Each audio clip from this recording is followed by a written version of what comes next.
Welcome back. We had a big win from the Purdue Boilermakers on Tuesday night, 82-51 over Evansville. Big night for Fletcher Lawyer as he had a 30-piece himself. Braden Smith a little bit quiet scoring-wise, but 11 assist night that probably could have been closer to 16 or 17 if we had some better finishing around the rim. But overall, a good showing for this Purdue team in their first real action of the season against an albeit kind of overmatched Evansville team. But I'll throw it to you, Ethan, first to kind of get your general thoughts on tonight's game. My biggest takeaway is that Evansville is really bad on offense. We kind of touched on this in the preview. Purdue's defense looked very good, but we kind of talked up a couple of players that didn't end up being factors in this game. Um, you know, I talked a lot about Porter being like the one guy who could kind of, break down off the dribble. And I was like, maybe they're going to put, CJ Cox, Jakari Harris on him. They stuck Fletcher Lawyer and Jack Benner on him, and he went 1 for 11 from the floor and just couldn't get to the rim at all. That was pretty wild to see Fletcher just like locking down like this guy and staying in front of him off the dribble. Like, I don't know if I've ever seen that before. And then their center, the reigning defensive player of the year in their conference. Just double checking, I have his name right here. Turnbull did not play.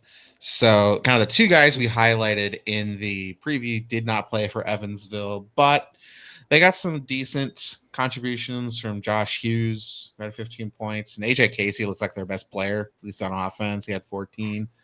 But really, there was just not a lot they could do offensively. And, for a tune-up game, you don't necessarily mind that. I mean, the Purdue defense looked really good in this game. And there are some issues as well that we'll get into. But, first thought, I thought Purdue's defense looked pretty good against, like you said, an overmatched and offensively limited team. Yeah, I kind of agree. Yeah, I mean, obviously Evansville was very overmatched on the offensive end of the floor, but I think that's kind of a green, I thought coming into this game there was a world where Purdue wouldn't be able to just completely shut the water off offensively for Evansville because they've had that problem in the past, even against overmatched opponents last year, and I think that the defensive personnel showing a game like that is just it makes you feel good, and it's not the opposite, which is a very big warning sign, which I think is just this is how it's supposed to be if you're a good team. And they looked the part. And there was really no one was really getting beat off the dribble. I thought they were keeping guys out of the lane for the most part. A lot of Evansville's shots were jump shots, and they were kind of like longer, not exactly the most open jumpers, not the guys they exactly wanted taking jumpers. A lot of late shot clock shots from Evansville. And the defense, too, really was what led to a lot of the offense for Purdue. I think a lot of what Purdue did well in this game started on the defensive end and started by containing the ball handler. They forced a couple turnovers, were able to get out and run off some rebounds. Now, I do think that the way they ran off those rebounds really didn't help the rebounding, and we'll talk about that. Giving up 20 offensive rebounds to Evansville is a big red flag. I think that's the one kind of concern I had from this game. But I think a large part of that was just like guys saw the rebound come off, and instead of rebounding on the wings, they took off. And against an Evansville team that is albeit overmatched, but had some decent positional size, I don't believe really. They played. Smallest guy was Bryce Quinnett at 6'3". They didn't play a single guy under 6, or I guess they had a 6'4" guy get 8 minutes at the end of the game and not attempt a shot. But outside of that, in the rotation, they really only had one guy under 6'6", and that was their starting point guard at 6'3". So that team crashed the glass pretty hard, and I think that the Purdue guards just kind of got out and ran against the team. They probably shouldn't have done that if they wanted to really rebound. I don't think that was exactly the matchup to do that, but they had a lot of success in transition on offense. So I think obviously you can't be too upset with a 31-point win while your preseason All-American 4 is sitting on the bench in street clothes. Yeah, that's another big factor in this game. Trey Kaufman-Renn did not play with a hip injury. Sounds like the one he sustained in one of the exhibition games, and then it was kind of re-aggravated in Monday's practice. Sound like if this was like a big time game, this was a tournament, he would have played. but they're just being cautious when they're playing Evansville. We'll get into this more in the Oakland preview, but there's a chance he doesn't play in that game on Friday either. But back to the players who did play in this game, you kind of highlighted the one major weakness for Purdue in this game, and this was rebounding. And on the Evansville basically had two types of offense in this game. The opening possession of the game, Braden Smith turned the ball over. It was the only turnover he had. Our way, but he turned the ball over, and Evansville got a run out, and Purdue's defense fell back and locked down the half court, and then Hughes took this like fadeaway corner three with Oscar Clough right in his face, and it went down. And at that point, you just got to tip your hat and run back down the other way, like hit a tough three. So that'll happen sometimes. So their offense was that, hitting tough contested jumpers at a low rate, or getting offensive rebounds. Like you mentioned, they had 20 offensive rebounds in this game. They got a lot of easy looks around the basket as a result of their rebounding. Purdue's defense was excellent against their first action, but it struggled a lot more recovering after an offensive rebound, which most defenses do. That's one of the reasons why offensive rebounds are so important and so valuable for teams, and why it's so important to defensively rebound. And I wanted to point something out because this is a bit of a worrying number, I think, for Purdue moving forward, because you mentioned guards were trying to get out and run rather than kind of locking down rebounds from the wing. And that kind of left the centers, Purdue centers, trying to grab a rebound in the middle of like three Evansville guys with good size. Like you said, Evansville's a big team, especially for a mid-major.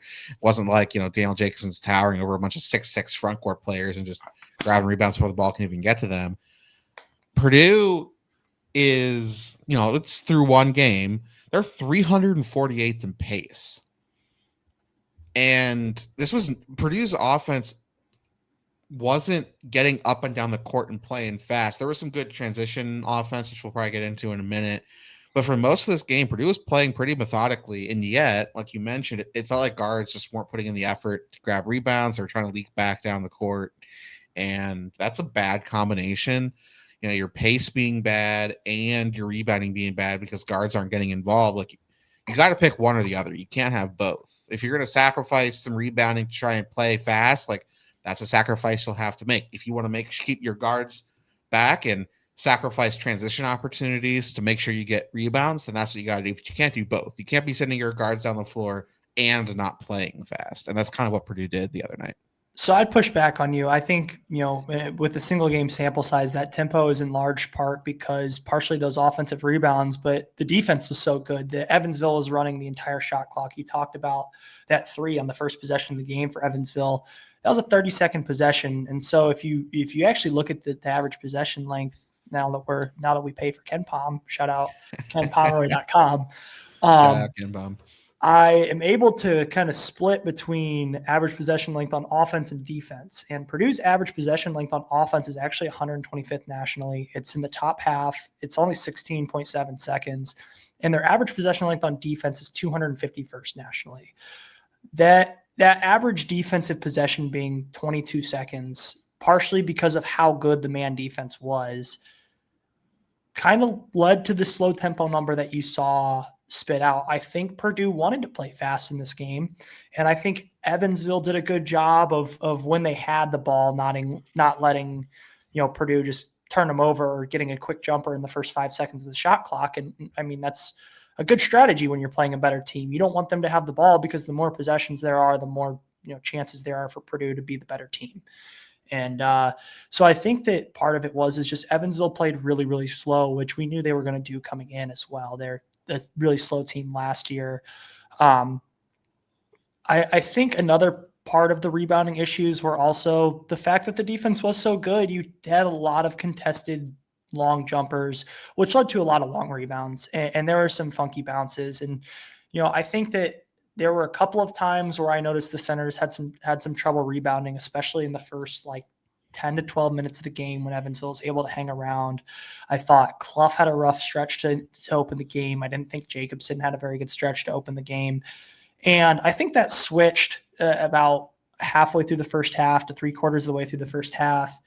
and hit a few shots on offense. You started rebounding a little bit better on defense and ending possessions. And that's when you saw Purdue jump out to their 20-point lead and just coast the rest of the way, and were able to kind of, I thought Oscar Clough had a very strong second half, dominated the glass, but I think, I thought the two bigs struggled, especially very, very early in the game, and picked it up and had a good finish. And then also just kind of playing Jack Benner at the 4 is going to lead to less rebounding than Trey Kaufman-Renn. Like, you're essentially playing 4 guards when you start Jack Benner at the 4. I think the thought process is you're giving up a little bit rebounding wise to get Jack Benner on the floor at the 4, and he's tough to deal with on the other end, but also just straight up, you're going to have an All-American at that position who, for even though he has a little bit of rebounding trouble, that's still a guy who averages 6 rebounds a game, which is a lot higher than I think Benter is going to be this year, even if he played 30 minutes a game. So part of it is personnel. Part of it was how good the defense was. I think there were just kind of a lot of factors that led to some interesting looking numbers on Ken Palm that I don't think really tracked with what my eyes saw. That's fair. Purdue's transition offense did look very good in this game. Like, when they did get out and run, they were knocking down shots. Both Braden Smith and Obermeyer were finding guys, shooters in the wings. Jack Benner and Fletcher Lawyer both had some great transition threes. Struggled a little bit at the rim in transition. Struggled at the rim in general in this game. Like we've talked about, Evansville has a lot of size on their team. So, they're not the easiest team to finish over around the rim. But, even still, you'd like to see, Jakari and Braden finish a little bit better when they get those opportunities. Braden was just 3 for 9 from the floor. Jakari 1 for 6. Jakari had one of his layup transition attempts just swatted. You'd like to see them finish around the rim better, but otherwise, I thought Purdue's offense looked really clean when they were, getting up and down, and it was good to see. To your point about Jack Benner in the lineup, he did have 6 rebounds in this game in 22 minutes. Trey Kaufman-Renn averaged 6.5 last year, so maybe there's not quite as much of a drop off there as you might expect. But I also think, like, if TKR had played in this game, he probably ends up with a double-double. This felt like one of those games that Trey Kaufman-Renn would have completely had his way. I think he just would have been, the best front court player on the floor, and it wouldn't have really been close. And I think that would have showed. I think there's a little bit of like Clough and Jacobson are still figuring it out, especially at this level with the level of play from the guards. Like, Oscar Clough isn't used to this level of play from his backcourt. Like, just straight up, he's not used to playing with a guy like Braden Smith. That takes some time. I know I mentioned, offline that Braden sometimes was like throwing passes to Jacobson like he was Edey, in the way that Edey would roll and be at full speed, be able to catch it, stop, not travel, stay in good position, make a move off of one dribble and finish at the rim like it was practice. I mean, it looked easy for him. And I think that last night was kind of a reminder that just because Jacobson's 7'4" and, he's fun to have, that was a kind of a special occasion, having a big that could do the things like that. And there were just a couple of times where I think that, like, the bigs were put in situations that Trey Kaufman-Renn finishes that. Trey Kaufman-Renn catches that pass and finishes over a guy. And probably the numbers at the rim look a lot better, I think, with Trey Kaufman-Renn at the floor. I think the rebounding numbers look a lot better with Trey Kaufman-Renn on the floor, just because he's a bigger body who's at this point, I think he's a solid to good athlete. I think based on what we've seen this summer, he looks pretty explosive compared to what we've seen in the past. And I think he would have had a lot of success against this Evansville front court that didn't feature any like 7-footers or any towering size guys. There's a chance. Yeah, for sure. I think rebounding, like you said, is like the main issue in this game.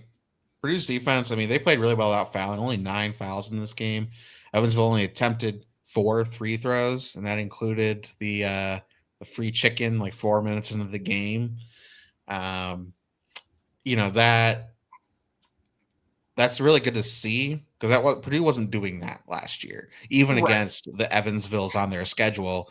The interior defense was fouling, guards were getting beat, and they just weren't able to do that. So I think it was encouraging to see Oscar Clough, Daniel Jacobson both struggled rebounding a little bit at various points in this game. Clough got it figured out. Jacobson, not as much. He just had plenty of opportunities. Did end up getting 8 boards, but The interior defense I thought was noticeably better, even with Clough in the game, than at what we had last year. Just the resistance around the rim. We can get more into player specific stuff here now, but for Clough, there were just so many times where he was close to grabbing a rebound, close to making a play, and it felt like he was getting out hustled and outworked by the Evansville bigs early in this game. And then second half, especially, he played better down the stretch of the first half, but really turned it on in the second half and just sort of started asserting himself physically, just grabbing rebounds, using those long arms of his to sort of, box out other players and snag rebounds outside of his frame. He looked much more assertive. He had 3 assists and a steal and a block in this game. So he was kind of stuffing the stat sheet, even outside like your points and rebounds. He was 1 point away from a double double in this game. So that if we get that version of Oscar Clough moving forward, I think he'll be exactly the kind of garbage man rebounder, put back 5 that we were missing last year. Yeah, I agree. I think he just looked timid to me to start the game. He looked a little shell shocked. It was all I almost want to attribute it to being his first real time in MAC. I mean, that was the first time he'd played in front of a crowd like that. And I think there was a little bit of a level of, oh my God, I'm the starting center at Purdue on the number 1 team in the country, to the first like 6 or so minutes that he played, that all of a sudden I think he's like, this isn't who I am. Like, he just didn't assert himself early in the first half in a way that I think a switch flipped, and all of a sudden he was almost dominant on the glass in the second half, in my opinion. Mm-hmm. I think a lot of the offensive rebounds, to my eye, I don't have this fact check, but came in the first half, came early, and that's why Evansville was able to hang around. Purdue was able to get a few stops, and then Evansville would get a couple offensive rebounds, kick it out, and they eventually hit a 3 because you give Division I shooters enough chances, eventually they're going to make a couple. So I think if you get this version of Oscar Clough that you got in the second half, it's exactly what Purdue thought they were bringing in when they brought in Clough. I think it's exactly what everyone's hoping for. And to an extent, I think when he started rebounding well, I think his offensive game improved. I think his touch around the basket improved. He looked a little bit more involved offensively. He looked a little bit more intentional offensively. And I just think like everything he does spawns from his rebounding, and even his energy, I think, spawns from his rebounding. Kind of like there are some guys who, if they're not hitting shots, their energy everywhere else on the basketball court changes. I think to an extent with Clough, it's a little bit similar with him in rebounding. And he wasn't really rebounding very well early. And then you saw a switch flip, and all of a sudden he looked like, in my opinion, I think he looked like the best front court player on the floor for most of the game outside of the first few minutes. I agree. I thought this was exactly what we wanted to see from Clough. It was good to see him get that bounce back in the second half. Let's talk about Jacobson for a minute, because he also looked good for stretches. Had 11 points, 8 rebounds, 2 blocks. Was just 4 of 10 from the floor. Missed both of his 3-point attempts. Took 4 free throws, and I think we can kind of pump the brakes on talks of him starting after this game is kind of where I'm at. He looks like he is going to probably take a year before he's ready to be like a starting center in the Big Ten. If you're getting this from your backup center, I feel like you're in a great spot. I think this game kind of showed Purdue needs Clough to kind of be a dominant enough rebounder that they can keep him on the floor, because I don't think Jacobson's ready for 25 minutes, 30 minutes at the Big Ten level. I mean, he just gets moved off his spot so easily on defense. He just, guys are able to go through him. He's got a little bit of that baby deer when he moves. Just, I feel like legs get tangled and he could break another leg. If on any given play, he added a lot of weight this offseason. It's not quite as bad as it was last year, but man, I was disappointed in his hands in this game. It really felt like he was just not scoring rebounds. We'd have them. He's taller than everyone, even on Evansville, that has a lot of size, but he's just not cleanly grabbing rebounds with both hands, and it's bouncing off his chest. Guys are getting their arms in there, grabbing him away from him on offense. You kind of mentioned Braden was throwing him a couple passes that were challenging to get, but he's still fumbling some easier alley oops, and on the whole, I think by the end of the game, he kind of settled into a groove, much like Clough. The second half was better for him in the first half, and this is his first real game back from his injury. It's going to take some time. I'm not worried about Jacobson long term for sure. Not even this year. I think in his role he'll be fine this year. But I do think, if Purdue fans were looking at those exhibition games and kind of being like, should we start Jacobson? I think this game was a pretty clear reason, a pretty clear showcase of why that won't be happening right away, at least. I agree. I think with Jacobson at this point, part of what made I think people a little wary of him is just he didn't finish at the basket very well, which is like shocking for a 7'4" guy against a mid-major team. But we talked about in the preview how Evansville is one of the better, rim protection teams. That was one of the few things they did really well, especially at their level, is defend 2-point range and defend the paint, defend the rim. But his touch offensively just isn't there for me right now. Like he just doesn't have the touch around the basket that I think he needs to have to be like the starting center on this team. I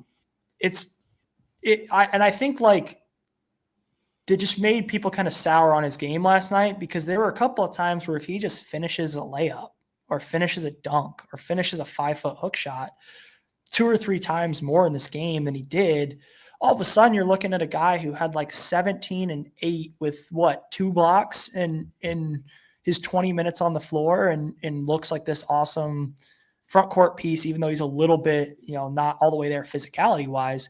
It was just his touch, I think, offensively. I think it was just a good game to remind everyone that, he's not a finished product. He's got a long way to go, especially offensively. But there were a lot of good things defensively. He's such an aggressive shot blocker. That's like one thing that I took away from this is he goes after everything.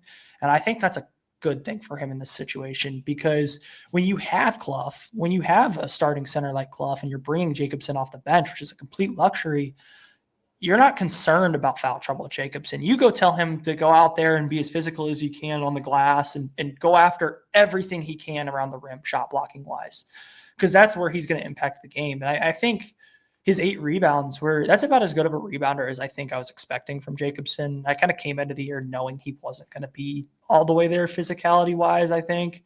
And tonight just confirmed that. And you're right. He just isn't quite ready physicality wise to be a starting center in the Big Ten. I really question what happens when he sees the better and the bigger front courts of the Power Five. But I could see him, improving a lot throughout the year, even in being a completely different player by March than he is at this point. So I think we've kind of covered the front court a lot. I wanted to get into Fletcher Lawyer for a second. 30 points. I think that deserves a little bit of individual recognition. This is a guy who really has been, I think, bashed even by part of the Purdue fan base for most of his career, if not all of his career. Opposing fan bases really do not like the guy. They tear him down. There's always narratives flying around that he's not that good. And I think this is just a good reminder that this is a big 3. It's not a big 2. It's a big 3, and Fletcher Lawyer is a part of that.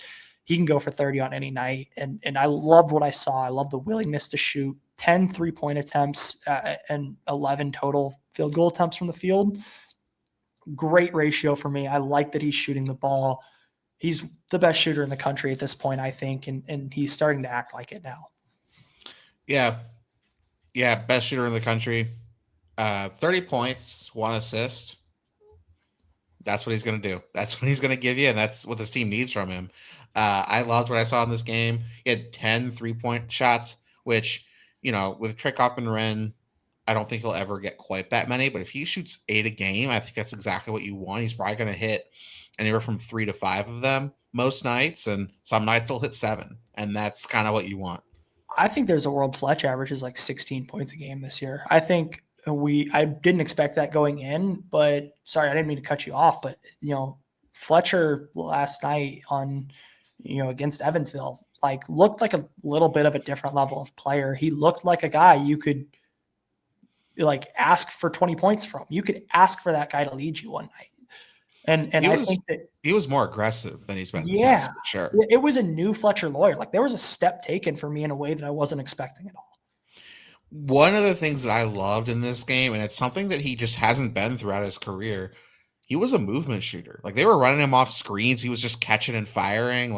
He's mostly been a catch and shoot guy throughout his career. That's kind of been the one thing you could say, like the one pushback to like best shooter in the country moniker before this year was like he's really a catch and shoot guy. It's not like your Ryan Klein, Sasha Stefanovic, to go back to like some of the old shooter archetypes in Matt Painter offenses of like, oh, you're on pin down actions and swinging this guy hard off a DHO and getting him an open look. In this game, I mean, he was firing around screens, he was getting DHOs, and he was just shooting. I mean, you gave him an inch and he was firing. And if that's the Fletcher that we're going to see this year, this team's ceiling is so much higher than I even thought it was. Yeah, I mean, I think there's a world where you almost have to game plan a little bit for Fletcher defensively now in a way that I don't think he really had to before. Because before it was mostly like, if you get a guy that's more athletic than he is and you just don't really leave him, like he's not there's not a ton of creation of a shot. Like it's a lot of catch and shoot, as you said. And I think I've gone back and forth with people about this. I think there's such a thing as off-ball shot creation, and I think that Fletcher Lawyer has kind of mastered it this offseason. Like, I don't know, we'll have to see it against tougher competition, but as you talked about it, the actions they're running for him are kind of a different level than beforehand. And I think what makes Fletcher even better than the movement shooters Purdue's had in the past is there's a real threat that he puts the ball on the floor in a way that there was not for Klein or for Stefanovic or even really for Matthias. Matthias had it a little bit, and I think that's why he got a little bit more of a chance in the NBA than the other two guys. But like Fletcher, I think of those four is the best ball handler. He's the best at getting to the basket. He's the best playmaker for other guys, to a point where you have to respect it enough that he can get a shot off on almost any action, and you can't just completely run him off the 3-point line because he's a guy who will kill you on one dribble open pull-ups. If you give him a mid-range shot, he's a good enough shooter. He can kill you from that spot. And I think it's unlocking a new level to this offense. I know I've mentioned before, I thought there was a world where the best guard lineup for Purdue is Homer Mayer, Jakari Harris, and Braden Smith. And this was an overwhelming reassurance that that's not true, because Fletcher Lawyer and Braden Smith are the best two guards or best backcourt pairing in the country, in my opinion. Yeah, I mean, Fletcher's unreal in this game, and before defenses were scheming around him in the sense that they just wouldn't leave him, and that opened up a lot of things for Purdue's offense. You look back at the Edey years, like they just wouldn't double Edey from Fletcher's side because as soon as they try to dig it, he would just pass out to Fletcher, and then you're getting a 45% 3-point shooter and open look.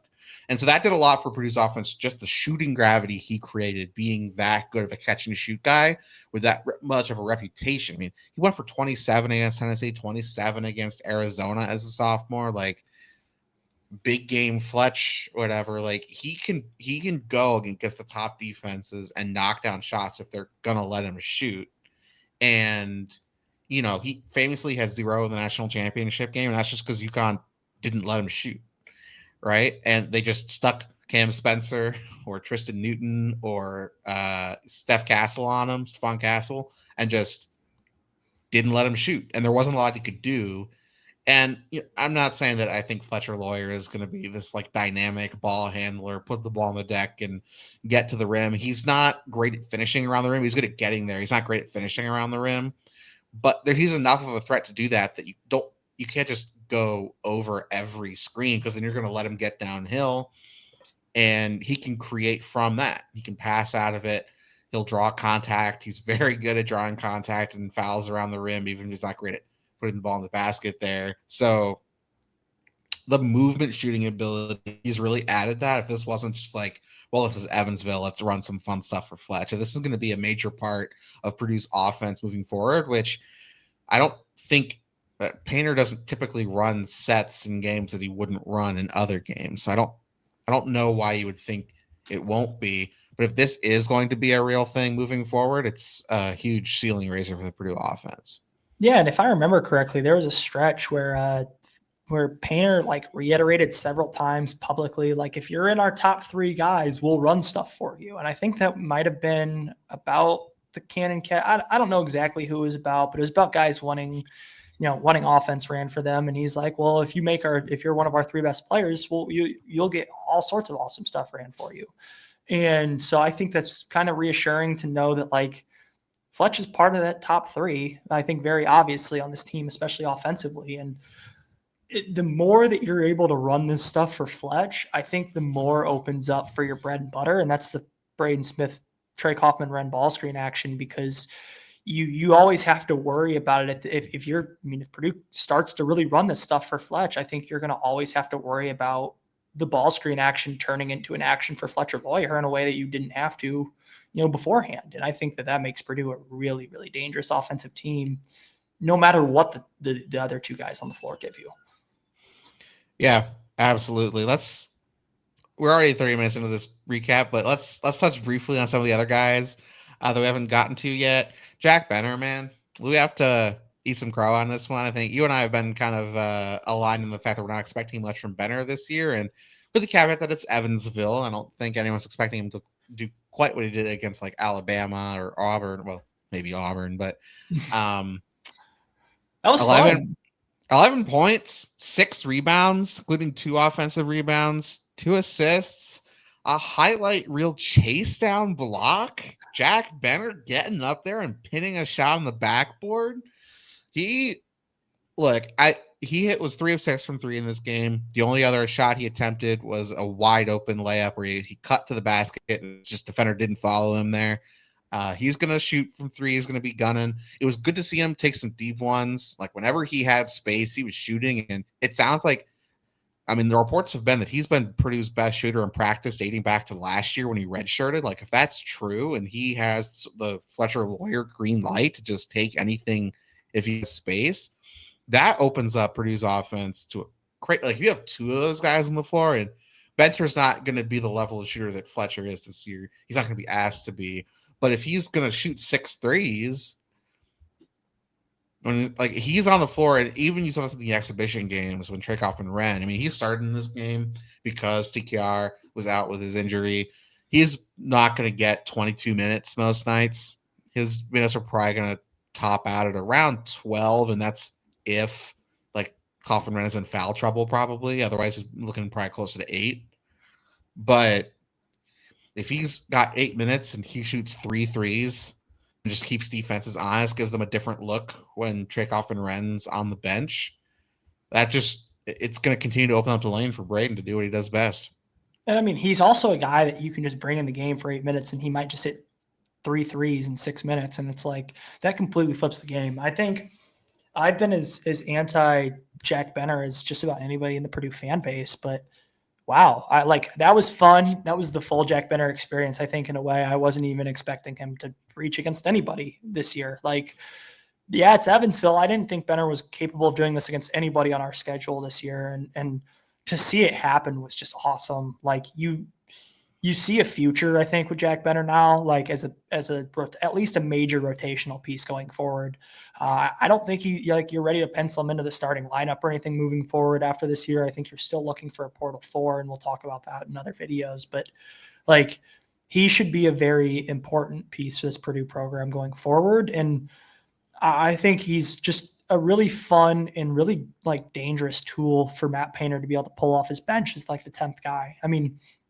If you really wanted to, you could throw out the completely defense optional lineup and go Benter at the 3 and Fletcher at the 2 and have Braden and TKR and Liam Murphy at the 5, which I think I've had some more intrigue about the Liam Murphy, Trey Kaufman, Ren front court pairing, just the way that Murphy's been able to rebound. I think he kind of gives a different feel to that Cam Heide didn't. And so if you really wanted to get weird, you could try something like that. And then all of a sudden you have 3 just incredibly elite shooters spacing the floor for the best 2-man game in the sport. And I think that seeing that small spurts could really do damage to some defenses. Bunter is just such a versatile piece too. We've made fun of the versatility claims, but he really is. He can slide down to the 3. I think there might be a world where he could slide down to the 2 if you really needed him to. He's going to be an elite shooter. He can do some stuff off the dribble. He's got the play, some playmaking flashes. The athleticism is there in a way I didn't think it would be. Just A+ debut from Jack Benner in his first real game. Yeah, that whip pass, that cross court, offensive rebound, the one corner, finds Fletcher wide open on the opposite wing, just bullet pass for an open 3. I didn't think he had that in him. Play. Yeah, I didn't think he had that. Why doesn't he just do that more? quickly on a few other guys. This was not Jakari Harris's night. 1 of 6 from the field, 1 of 3 from three. Just missed a couple around the rim. Got his shot sent against, in a transition opportunity. Clearly, he's Purdue's best transition driver.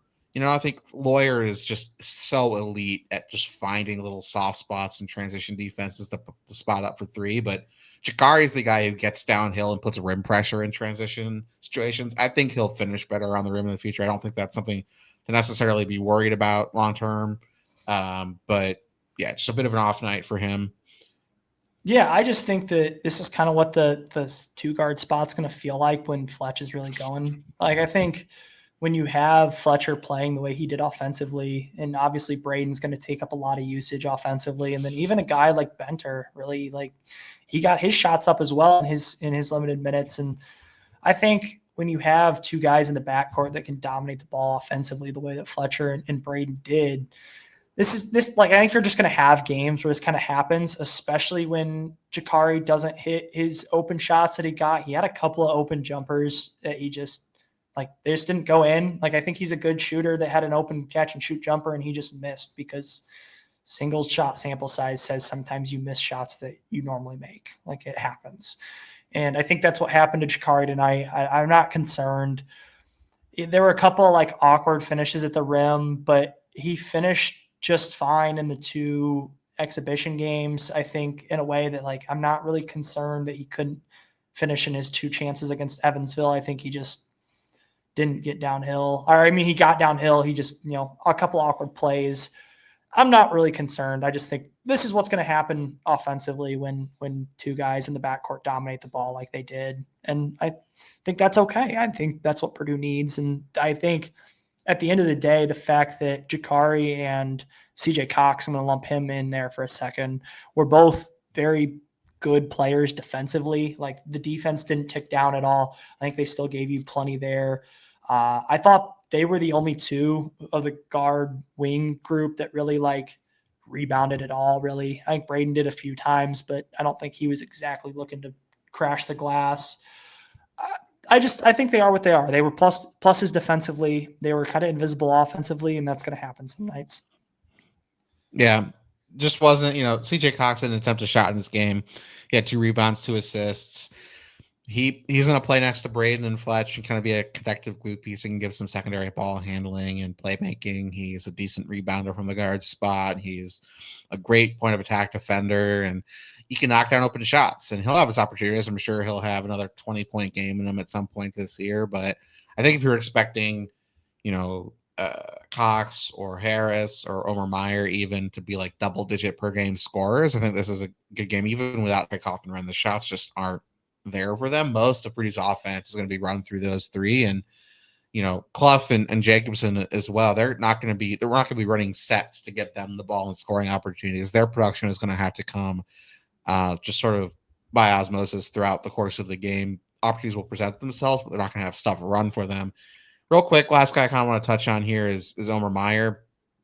Played 18 minutes, 7 points, 2 rebounds, 1 assist.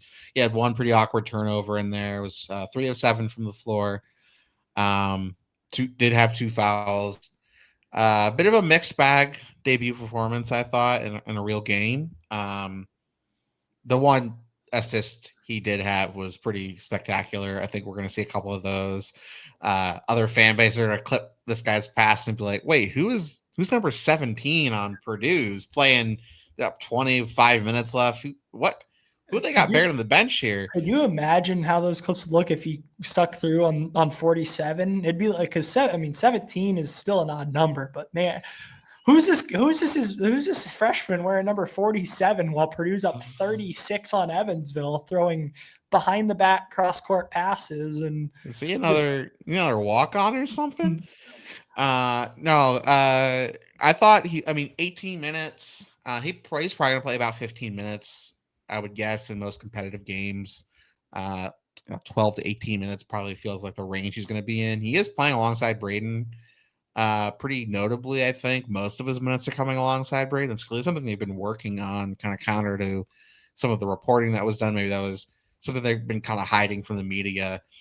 to make it more of a wrinkle for teams to try to scout against or something. But he looks good.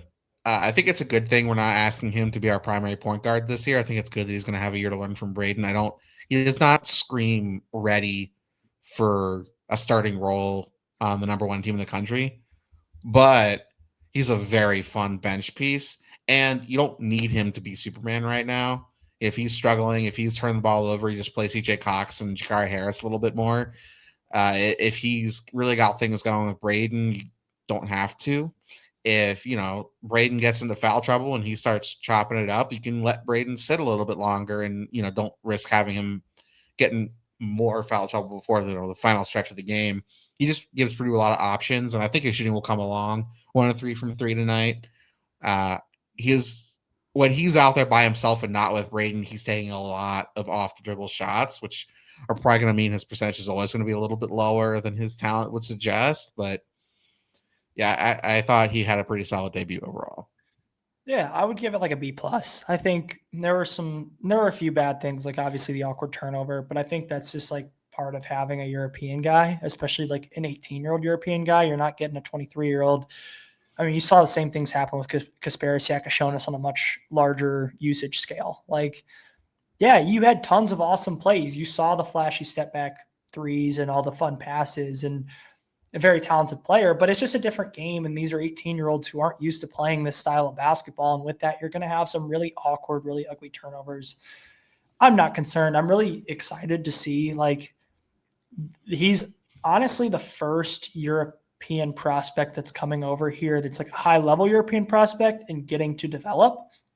And I think that's something that's been like lost on people, is that like we've never even seen a European. We've barely seen European guys in general. We've yet to see an elite European prospect with a year of development in college. Like, what happens when that guy gets his feet wet for a year and then gets the keys? I think it could lead to some really, really fun things. Right now, though, he's just I think he was really good in a way that's very, very replicable. Like, this is exactly what Purdue wants out of him. He's going to come in. He's probably going to take some tough off the dribble jumpers, give it, he's a very different look for defenses to have to guard against when he's as compared to a lot of his teammates. He's kind of willing and capable of getting to go get his own shot. And yeah, I think that the negatives that we were told about Omer were just really overblown. Like, I don't find myself watching him on the defensive end and being like, oh my God, what the heck is he doing? Like, he's lost. He's not paying attention, or he's a terrible defender. He's very clearly, at the very least, playing hard defensively. Like, you watch him, he's very engaged. He's talking. He's physical. I mean, really the only negative defensive play I really had for him was the kind of like weird little ISO where the ball got skipped to the corner. His guy backed him down a couple times and kind of just spun baseline super easy. I didn't really like that. That was really easy. But other than that, I mean, he was physical with ball handlers. People tried to go through him a couple times, and he's big enough that he just kind of, stood his ground, took it in the chest, and guys bounced off of him. And yeah, I think that he's doing a lot of good things in very replicable ways. And I think this is just exactly what you're going to get from Omer all year, is this kind of 15-minute per game guy who can come in, get you 7 points, and he's going to do it in a very, very fun way when he's on the court. So with that, I'll ask you one last question before we get out of here on the recap. Stock up or stock down on Purdue after this opener? Stock up, and I think that's just compared to where I had them after the exhibitions. I think exhibition season kind of made me worry a little bit. Tonight felt like it was kind of reassuring that those were exhibitions. They don't actually matter. It looked like a different team tonight. It looked like a lot closer to the team I think we expected coming into the year. Still a couple of like minor red flags for me, but much quieter than it was coming into the game. And overall stock up, I think Purdue is firmly still in that very, very top group at the top of the sport. I'll say stock down just ever so slightly because the rebounding scares me. But that's just based off this game. I'm not like moving Purdue down rankings or anything, Like, we have the Michigans and the Illinois of the world. Louisville put up some truly ridiculous beat downs on their, overmatched first opponents, and Purdue didn't do anything like that. But they were missing their second best player, best scorer, in Trey Kaufman-Renz. So I'll say mild stock down, and wouldn't surprise me if Friday against Oakland looks all the way better and we out rebound them by 20. But until we get to that point, I think just the rebounding alone scares me enough. I have to say, ever so slightly stock down.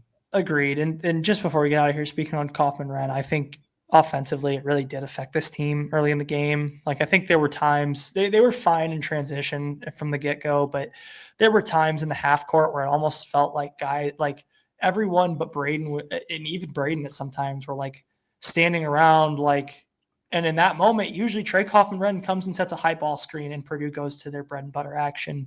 But with him not on the floor, it kind of felt like guys were looking around like, oh, well, where's Trey Kaufman-Renn? Where's the guy who shoots the ball all the time? Like where's the guy we pass the ball to when we want the possession to end? And he just wasn't out there. It looked a little awkward at first offensively in the half court, and I think guys settled in. And I think we're going to get a fun one against Oakland on Friday. Completely agree. But with that, we'll let you go 45 minutes on a 31-point victory over Evansville. I mean, I can't wait for the Alabama game. We're also going to get content like this. We'll see you on the channel back here pretty soon for the Oakland preview. So watch out for that. We'll be, previewing and recapping every game of the Purdue basketball season throughout the next couple of months. So make sure to subscribe, throw us a like, so we can get boosted in that algorithm. And hopefully you want to stick around for more Purdue coverage. Yeah, that would be great. Thanks for listening, everyone. We will definitely hear you. You guys will definitely hear our voices again very soon. So thanks for listening, everyone.